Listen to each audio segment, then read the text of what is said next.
Ever get curious about the people who make sure our lights stay on by, using the power of rivers? You mean hydroelectric plant operators? Exactly. Those folks who wrangle those massive dams and turbines. It's not as simple as just like plugging in a giant lamp, right? Hmm. So today, let's take a deep dive into what it takes to be a hydroelectric plant operator using this RoleCatcher career guide. Sounds like a powerful topic. I'm ready. Me too. Let's generate some knowledge power. So, first things first, what does a hydroelectric plant operator actually do all day? Well, imagine this. You're in this huge plant, everything humming with energy. Literally. Your job is to keep that energy flowing. Okay, so you're like the conductor of an energy orchestra. That's one way to put it. You're constantly monitoring those massive turbines, generators, pumps, making sure everything's running smoothly 24/7. Wow, so no casual Fridays with your feet up on the control panel. What does that actually look like in practice, though? Think of it as this balancing act.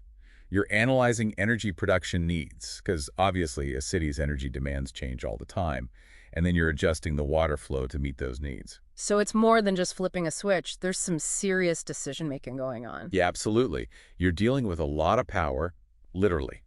So safety is paramount. And because these systems are so complex, you need to be able to think on your feet, troubleshoot problems, and make sure everything stays safe and online. So what you're saying is it's not just about being good with your hands. You need serious brain power, too. You got it. Mechanical aptitude is key, for sure, but you also need to be a problem solver, someone who can think critically under pressure. Okay, this is way more intense than I initially pictured. Right. And we're just scratching the surface of what a hydroelectric plant operator does. Speaking of scratching the surface, let's zoom out a bit and talk about the bigger picture. Renewable energy is having a major moment right now. So what's the career outlook for someone who wants to dive into this field? Oh, it's a fantastic time to be in renewable energy, and hydroelectric power is a big part of that.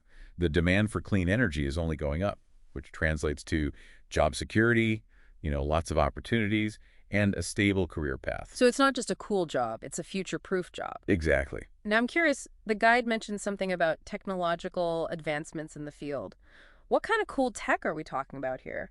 Well, for one, imagine turbines that are so efficient they can generate way more power using the same amount of water. Whoa, that's impressive. Anything else? Oh yeah, then there are the control systems. These are like the brains of the whole operation. They allow for super precise adjustments so you can maximize energy output while minimizing the environmental impact. Control systems. Okay, now you're just using big words to make me feel clueless. Not at all. They're actually really cool. Think of it like this. They're the central nervous system of the whole plant, managing everything from the water flow to the turbine speed. Without them, operators would be stuck making all these manual adjustments, which would take forever. So these control systems are like having a super efficient digital assistant making sure everything's humming along. Precisely. Yeah. And it's only getting more advanced and sophisticated. We're talking about real-time monitoring and adjustments for peak efficiency and safety. So instead of clunky old levers and dials, it's all sleek screens and digital readouts. Pretty much. And it's not just about making the operator's life easier, although it does that too. These advancements are leading to incredible gains in efficiency and sustainability. Okay, but let's be real, no job is perfect. Even with all this cool tech, working in a hydroelectric plant probably has its downsides. What does the guide say about the pros and cons of this career path? You're right, every job has its trade-offs. But what's interesting here is how the guide's cons could actually be seen as positives, depending on, your personality and what you're looking for in a job. Okay, I like where you're going with this. Give me an example. Sure, so the guide mentions exposure to outdoor elements as a con, which, yeah, if you're someone who prefers to be, like, in a climate-controlled office all day, that might not be ideal. But for someone who loves being outdoors, who enjoys the fresh air, it can actually be a huge perk. Imagine working right next to a rushing river, surrounded by nature. Not a bad way to spend your day. Yeah, talk about an office with a view. Right. Okay, so that's a great example of how one person's con is another person's pro. What about career progression? Does the guide shed any light on what a typical career path might look like for a hydroelectric plant operator? It does. It outlines these different stages you go through from entry level all the way up to senior operator. Okay, so let's say I'm fresh out of training, eager to get my hands dirty. What does that entry-level world look like? So you're the new kid on the block. Right. You're assisting the experienced operators. You're doing a lot of equipment maintenance, learning the ropes, really getting a feel for how everything works. It's a lot of hands-on learning. So it's like an apprenticeship. You're learning from the pros. Exactly. You're building a strong foundation in the practical stuff. Okay, so I've put in my time. I've got some experience under my belt. What's the next step up that hydroelectric ladder? So now you're moving into a junior operator role.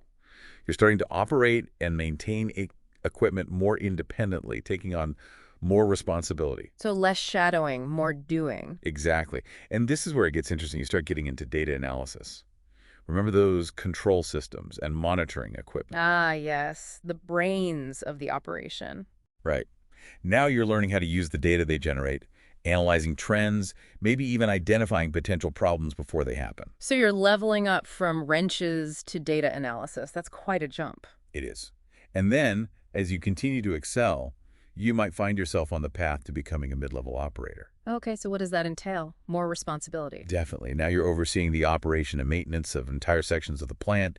You're leading inspections, coordinating repairs, making sure everything is running smoothly. So you're like the conductor, making sure all the parts are working in harmony. Exactly. I love it. Okay, so we've climbed this ladder, and now we're at the top, senior operator.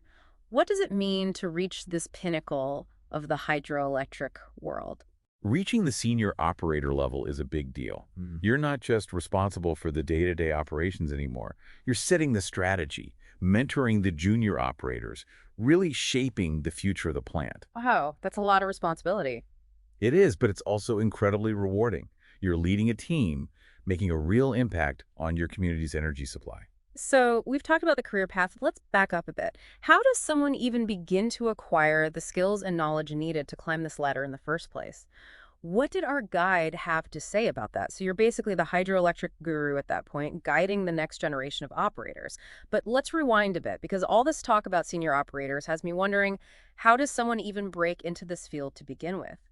What did the guide say about the essential skills and knowledge for aspiring hydroelectric heroes? Well, the guide highlights a few key areas you really need to have a handle on. First off, you need a solid understanding of electrical systems, which makes sense when you think about it. You're dealing with a ton of electricity, and safety is paramount. Right. One wrong move and, well, zap. Exactly. So electrical systems, that's a big one. Then there's the mechanical side of things. You got to know how turbines and generators work, how all those intricate parts fit together. It's like being a mechanic for a giant water-powered engine. That's a great way to put it. And of course, you can't forget about the water itself, understanding water management principles like how water flows are controlled, how dams work, that kind of stuff. So you're a plumber, a mechanic, and an electrician all rolled into one. Where does one even begin to learn all that?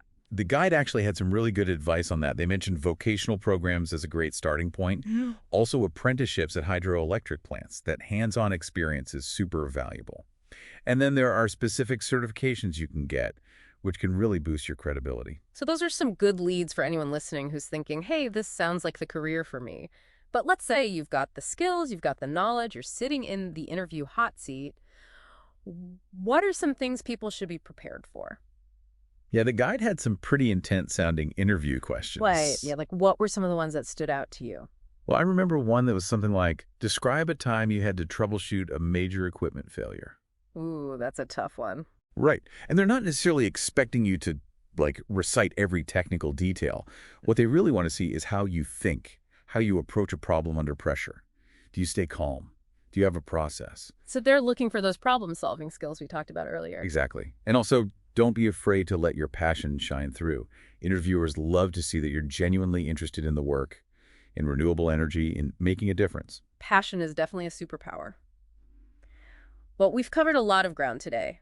From the nitty-gritty of turbines and generators to the bigger picture of renewable energy and career paths, it's been quite a journey. It has. We've gone from the control room to the interview room and everything in between. And we've seen that being a hydroelectric plant operator is about so much more than just, turning a few dials. Absolutely. It takes skill, dedication, and a whole lot of brain power to keep those lights on. That's a powerful image to end on. So next time you flip a light switch, take a moment to appreciate those hydroelectric heroes working behind the scenes. Couldn't have said better myself.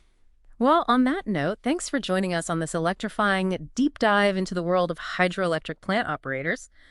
Until next time.